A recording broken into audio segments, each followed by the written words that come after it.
I'm joined by Democratic Congressman Jim McGovern. You've seen his highlights here over and over again on the MeidasTouch Network. Congressman, I'm going to have you react to this breaking news. Donald Trump was asked about the racist hate event at Madison Square Garden, where they said horrific things about the Latino community, the Puerto Rican community. Here's what Donald Trump said. I want to get your response. Let's play it. I don't think anybody has ever seen anything like what happened the other night at Madison Square Garden. The love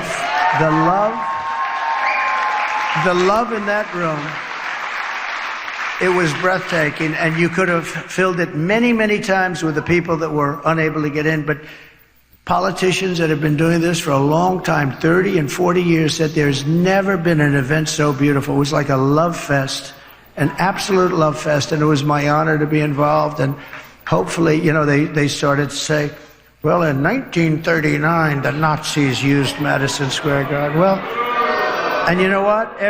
But can you imagine that? 1939, the Nazis, they would. But how terrible to say. Congressman, he says it was a love fest, the most beautiful thing. What's your response to that breaking news? What an idiot. I mean, it reminded me of a Klan rally, quite frankly. I mean, the crudeness, the cruelty, the hate, the bigotry, the racism. I have never witnessed anything like that in American politics. He's much worse than he was in 2016, much worse than he was in 2020. He is unhinged, and it was gross. And look, I think the majority of people who witnessed any of that were turned off by it, and I hope that is I'm confident that will be reflected in the vote on Tuesday.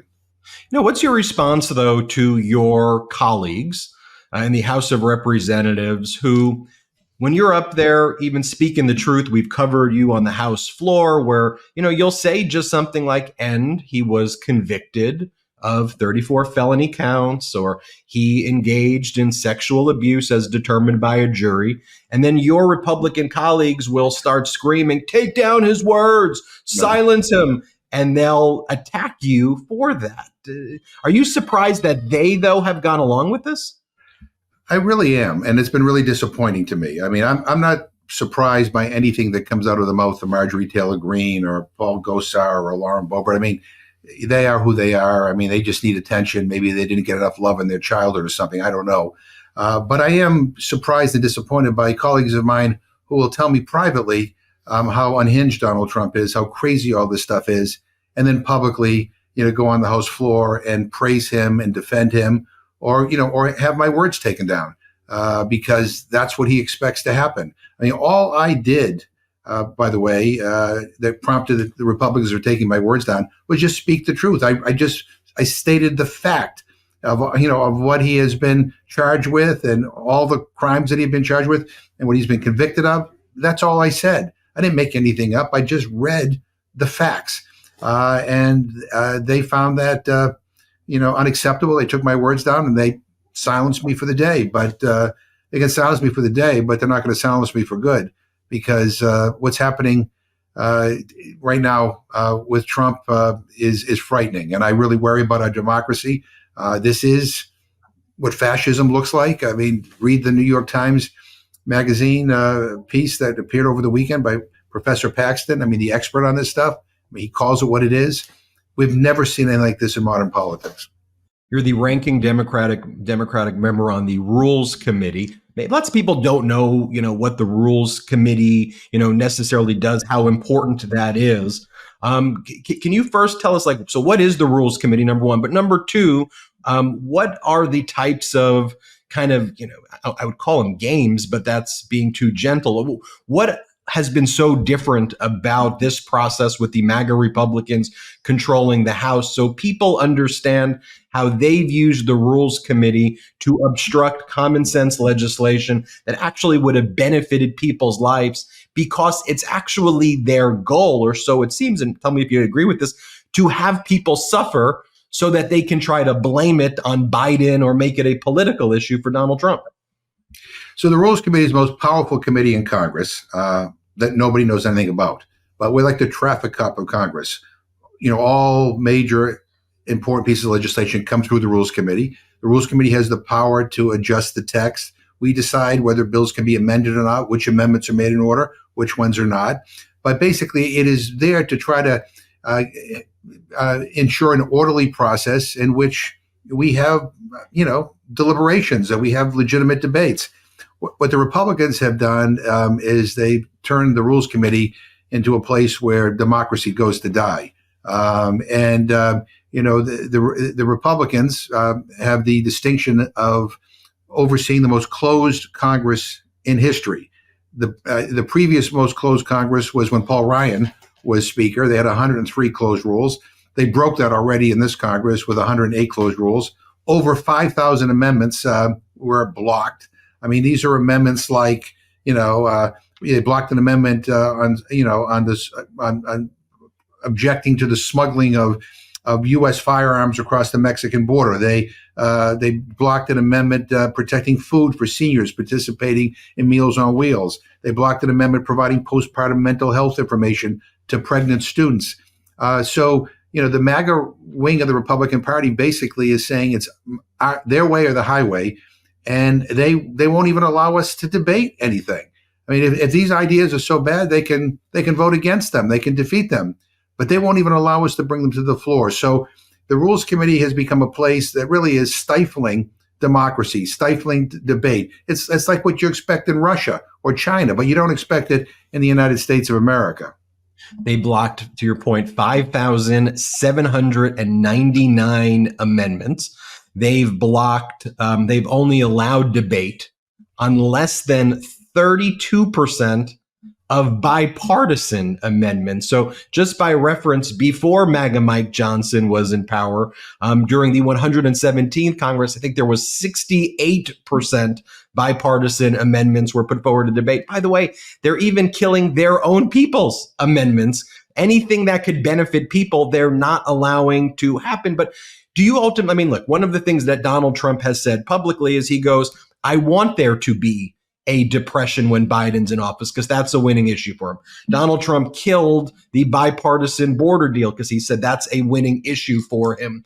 Donald Trump seems to follow the authoritarian playbook where the suffering of we, the people, is used as a wedge issue to further divide us. And then he hopes the lack of civics understanding, maybe people don't know what the Rules Committee is, they don't know all the data that you showed. He can just say, look, it's Biden's fault. Is this by design, Congressman? Are they intentionally killing these bills before it even gets out to make Americans suffer so they could run on this as a political issue? That's certainly part of it, and that's the case with the immigration bill. I mean, they have denied, any opportunity to vote on what the Senate originally proposed, or even amending any of their awful immigration legislation. So that's part of it. They want to keep the issue. The other part of it is they're afraid. I mean, they're afraid of the MAGA extremists on the right wing. As you remember, I mean, it took forever for Kevin McCarthy to become Speaker of the House, and one of the concessions was that any member of the House can call for a motion to vacate the chair as many times as they want, and that's how Kevin McCarthy gets thrown out. So Mike Johnson, is afraid of his own shadow. He's afraid that if he doesn't do what Marjorie Taylor Greene tells him to do, that he'll be next. And so part of it is they want to preserve an issue. The other part of it is they're afraid and they're incompetent. They have nothing to show for being in the leadership. I mean, they have to go home now and campaign. And when they're asked, what did you accomplish? What did you do? The answer is nothing. Nothing. There are real problems out there that we need to solve. There are issues we can come together on. But because of the MAGA extremists that are controlling the House and calling the shots, Mike Johnson's afraid to do anything. And so it's really pathetic. And, and again, I hope people appreciate their incompetence. I've just never, ever witnessed anything like this. And by the way, a lot of Republicans that have been there for a while who have seen the House operate in a different way, if they're being honest with you off the record, they'll say the same thing. This is incompetence, and plain and simple.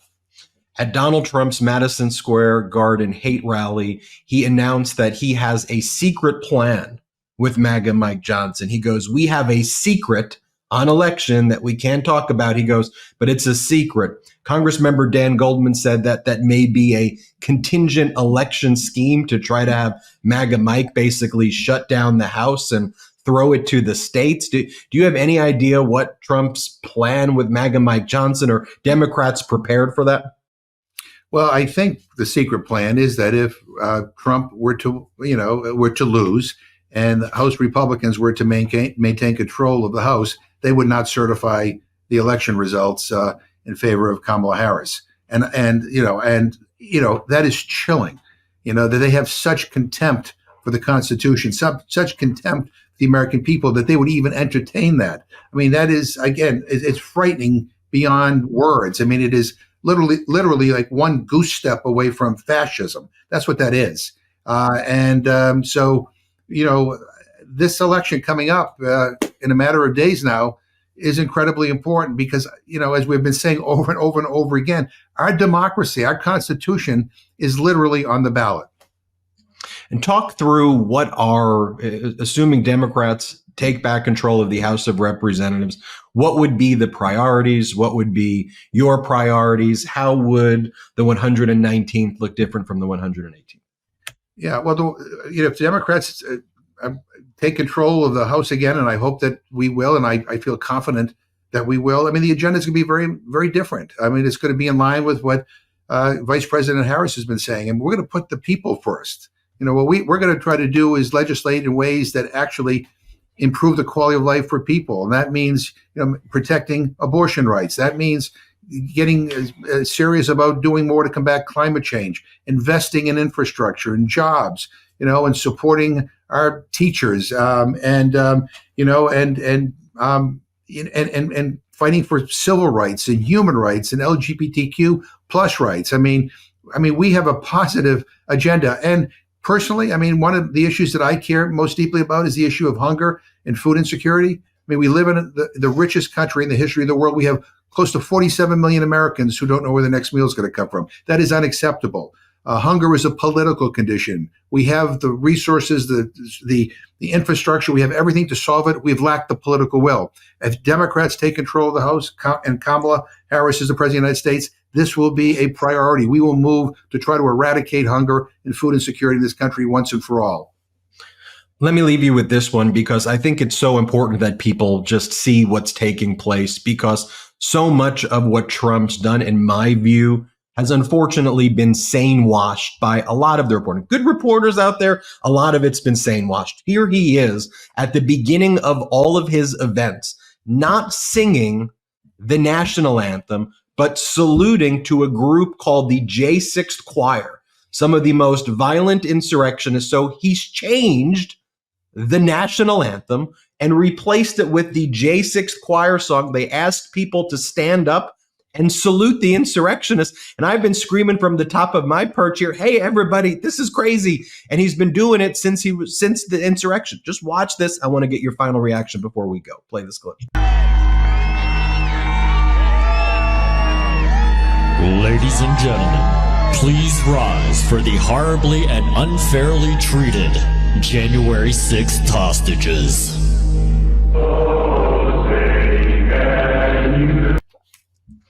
Well, first of all, it is offensive. I mean, I was the last person off the House floor on January 6th. I took over for Speaker Pelosi. I went into the speaker's lobby and I saw this mad, deranged crowd smashing the glass, trying to get at us that day. 140 law enforcement officials were injured. Some died from their injuries. Staff were traumatized. If these people got at us, they would have killed us.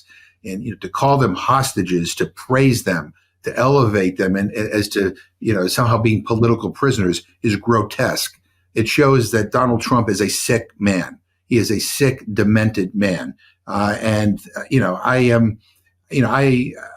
have Republican colleagues who I recall when I was in the speaker's chair, watching them crouch behind the chairs in the House gallery, afraid for their lives. Some of them about to burst into tears. So there's this notion that somehow these people who caused this chaos, caused this violence, harmed our law enforcement officials, somehow should be saluted and praised. It's sick. It makes me want to vomit, quite frankly.